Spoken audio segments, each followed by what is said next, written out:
Among the salvage crews of the Amaru system, there was an old custom that no rulebook had ever written down. Before a recovered part was cut, cleaned, or fitted to anything new, someone touched it once with an open palm and asked it, silently, "What will you become?" Never "What were you?"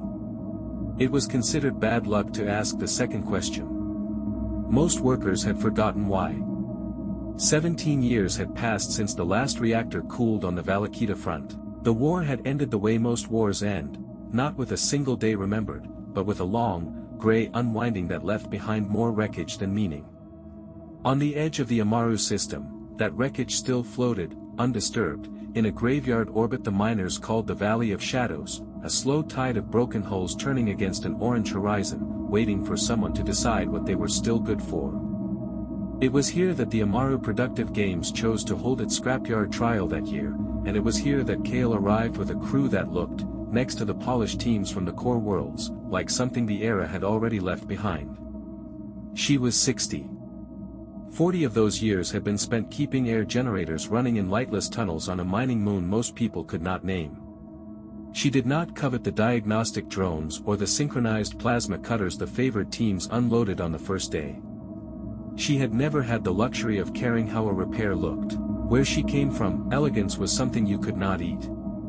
For 3 days, while the other crews stripped modern engines from derelict transports, Kael led her people deeper into the yard, into the sections everyone else avoided, the military wrecks. They worked without speaking much, sorting parts by weight and by what had survived, not by what shone. On the second day they found the bones of an Arani cargo hull, decentralized, stubborn, built to be repaired anywhere with almost nothing. It had no heart. They found that on the third day, under the ribs of a Kaldor frigate of the Flea class, a staged cooling manifold, built for a single purpose so refined it had a name among engineers, thermal silence. During the war, it had let small Kaldor infiltration ships drift on momentum alone, bleeding off their reactor heat so evenly that they became difficult to separate from the thermal background. Kael did not see a ghost of that war in it. She saw a cooling problem, already solved, for a ship built out of leftovers. Joran recognized it before she had finished brushing away the dust. He was older than his years, the plasma scars on his hands proof of debts the war had never let him forget. He did not touch the manifold.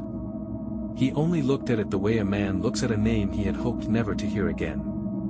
That thing was built for one purpose, he said, so quietly the welding torch 2 benches over nearly swallowed it. It still remembers how to obey orders we don't want to remember. Kael kept cleaning it. Her voice, when it came, was as unhurried as the oil rag in her hand. It doesn't keep the orders, she said. Only the function. If it can hold our engine cold on half the power a civilian coil needs, we use it. The metal has no memory, Joran. We do. It doesn't. He did not answer. But he did not walk away either, and by evening he was holding a lamp steady while she worked.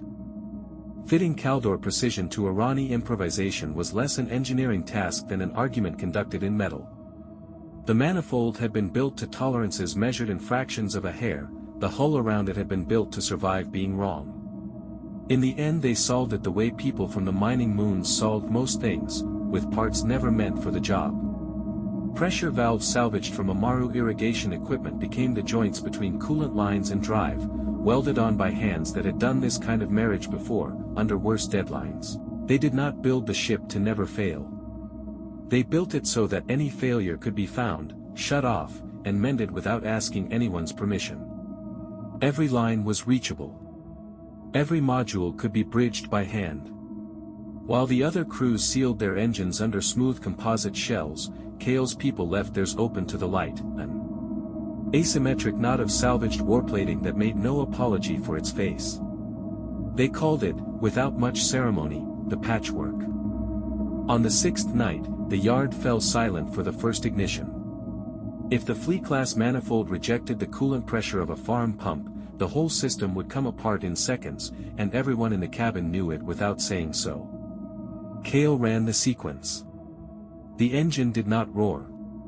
It settled into a low, rhythmic hum, almost animal, while the manifold began drawing the heat away in slow, even stages. Joran checked the thermal output twice, then a third time, not quite believing the number. The ship was barely breathing into the dark. They had put a wartime heart into a body built for hauling grain, and it had not refused them. The final trial, called Vector of Silence, was never a race in the way the crowds understood racing. The judges measured power draw, thermal signature, and how a ship held together under strain, not how fast it crossed a line. While the favored teams burned hard for the grandstands, Kael let the patchwork drift on inertia, trusting the manifold to keep the engine in the narrow band where it ran best. For most of the circuit, they used less power than any other competitor, while their heat signature remained the lowest in the trial. One of the reinforced agricultural couplings failed under a vibration pattern the ground tests had not reproduced. White vapor filled the engine bay. The temperature climbed fast enough to matter. On the boards, the patchwork signal began to flicker, and they fell, in the space of a few minutes, from contention to last place, watched by a crowd already cheering someone else's finish. Kael did not call for rescue. She reached instead for the design they had built into the ship from the start, sealing the damaged section before the heat could reach the manifold itself, and brought the patchwork to a stop at the edge of the course. "Found it," she said. Joran was already beside her. There was no computer diagnosis, no automated reassurance, only the two of them, working by feel and by decades of repairs made far from any help, freeing the ruptured line with wrenches and a spare module Joran had insisted, days earlier, on bringing along, in case Kaldor steel decided to make trouble. They tightened the last fitting and looked at each other through their visors long enough to trade a single nod. Then they restarted the flow and crossed the line last, under the noise of a grandstand already celebrating someone else's better time. The judges took their time. They ignored the clock and read the telemetry instead, a ship that had suffered a real failure and had been repaired during the trial, by its own crew, with nothing but hand tools, a thermal signature a fraction of anyone else's, salvage drawn almost entirely from the Valakita wrecks, recovered and reused rather than replaced. Kael's crew did not win the fastest time on the circuit. They were given the workshop prize instead, awarded to the ship that best combined efficiency, safety, material recovery, and ease of repair. It was not the placing that mattered, in the end. Months later, simplified versions of Kael's cooling system began appearing in excavators and cargo haulers across the Amaru mining colonies, places that had once depended on parts shipped in from worlds that rarely thought of them. Crews that had spent years grounded, waiting on imports, found they could keep their equipment running with what their own workshops could make. The manifold had been built for a Kaldor frigate. The hull had belonged to an Arani transport. The valves had come from Amaru farmland. On Kael's ship, none of that lineage mattered anymore. The parts had stopped belonging to the people who built them, and started belonging to whatever they could still do. The war had left the wreckage behind.